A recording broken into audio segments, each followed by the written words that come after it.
Hi, welcome to Monday Morning Inspiration, and it's a big topic, 4 tips to influence without needing to be right. Now, many of us feel like part of our leadership is to influence other people to new, kind of more inspiring ideas, ways of doing things. And we are that kind of lightning rod, if you like. We're here to bring in inspired ideas into the world and to make things better for ourselves and for other people. And often, one of the first things we meet is other people's resistance. So, part of our skill as being an inspired leader is to recognize and validate, if you like, people's resistance and their inertia to inspiration and our inspired ideas, and learn how to manage and to keep influencing in a way that is effective. Because I think, probably what most of us end up doing, and I can certainly put my hands up to this many times, is if somebody doesn't see what I see, if they don't see the inspired vision that I see, at least in my mind, if not kind of in actuality, I kind of go, you stupid idiot, why can't you see this, what's wrong with you? And how I may move forward with that sometimes is to try and use force or manipulation to get them to agree or to get them to see what I see, and obviously ultimately that just builds and elicits more resistance. So it's like, well, what do we do then? If we can't force people to change, how do we get them to change or see what we can see or be inspired like we're inspired? So here's just a couple of ideas about how do you influence without needing to be right, because often the need to be right means other people have to be wrong, and most people don't like to be wrong, so they dig their heels in, and then it just becomes a fight and a power struggle, which usually leads nowhere productive. So here's 4 just little tips about how do you influence without needing to be right, even if you are right, if you like.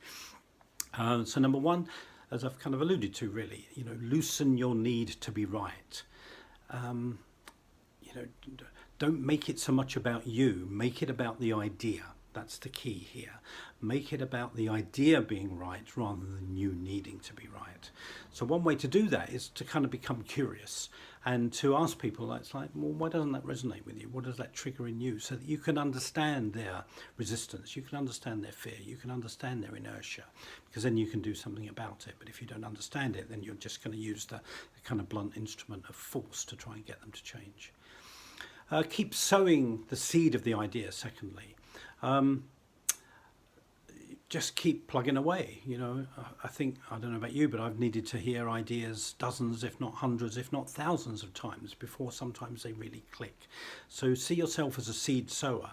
Don't be a nagger, but keep sowing the seeds. Keep saying, I'm still got a hunch this might be the right thing to do. I know you don't see it that way, but just keep sowing the idea. Just keep chipping away.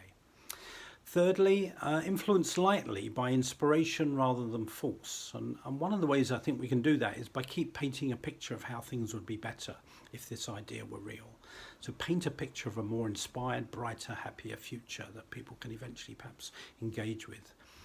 And fourthly, perhaps, this is perhaps one of the most irritating sometimes, but it's actually the most effective, is as you keep sowing the seed of an idea, ultimately people go, you know what, I've got a brilliant idea, and it's exactly the idea that you've been trying to get them to see for years or months. So there's a kind of humility in perhaps letting them take ownership of the idea that you have been plugging away at for a while, without going, you stupid, haven't you heard me, that's what I've been saying for months, and now suddenly you're saying it's your idea when it's my idea. So it's that whole idea of loosening your grip on needing to own the idea and be right, but wanting the idea to exist. So I hope that's been helpful. If you'd like to have a conversation around this, I'd love to have a chat with you. So drop me a line, nick@iamnickwilliams.com. Thanks for watching. Bye-bye.